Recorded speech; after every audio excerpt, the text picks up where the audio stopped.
পুরোনো দিনের এমন অনেক রেসিপি আমরা হারিয়ে যেতে বসেছি, যেমন আজকের এই রেসিপিটা। এই রেসিপিটা কিন্তু আমার না, এই রেসিপিটা আমি নিয়েছি ইনস্টাগ্রাম পেজ ঝিলিক অফিসিয়াল থেকে। প্রথমে পটলগুলোর গাটা একটা ছুরির সাহায্যে একটু চেঁচে নিয়ে দুভাগ করে কেটে নিয়েছি, একটা আলুকে লম্বা করে কেটে নিয়েছি। এবারে একটা বাটির মধ্যে বেশ কয়েক টুকরো আদা, দুটো তিনটে কাঁচা লঙ্কা আর বেশ খানিকটা মৌরি পানি দিয়ে বেশ কিছুক্ষণ ভিজিয়ে রাখবো, তারপরে একটা পেস্ট বানিয়ে নেব। সাদা তেল গরম করে নুন হলুদ দিয়ে আলুগুলোকে বেশ কিছুক্ষণ ধরে একটু লাল লাল করে ভেজে নিয়েছি। আলুটা আমি আগে ভাজলাম, কারণ পটলটা যদি আগে ভেজে নিতাম তেলটা কালো হয়ে যেত।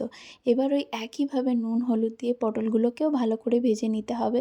পটলটা ভাজার সময় আমি গ্যাসের ফ্লেম একদম লোতে রেখেছিলাম, যাতে পটলের কালারটা নষ্ট না হয়ে যায়।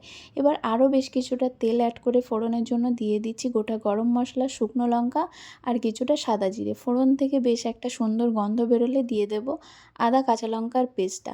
সব কিছুকে ভালো করে কিছুক্ষণ ধরে নেড়ে নিয়ে দিয়ে দেবো পরিমাণ মতো নুন, হলুদ, কালারের জন্য কাশ্মীরি লঙ্কার গুঁড়ো, আর দিয়ে দেবো আমার স্পেশাল একটা ভাজা মশলা।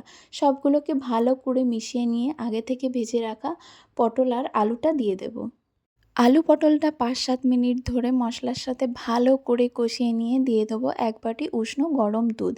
দিয়ে আবারও একবার নেড়ে দিয়ে ঢাকা দিয়ে কিছুক্ষণ রান্না করে নিয়েই দেখব পটল আর আলুটা সেদ্ধ হয়েছে কিনা। পটল আলু সেদ্ধ হয়ে গেলে স্বাদের জন্য দিয়ে দেবো অল্প একটু চিনি, গরম মশলা আর বেশ অনেকটা মতো ঘি, আর সব শেষে দিয়ে দেবো কিছুটা লঙ্কা কুচি।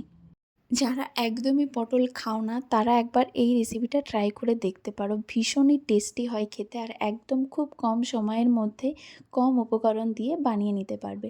রেসিপিটা তোমাদের কেমন লাগলো অবশ্যই কমেন্ট করে জানিও। বাই।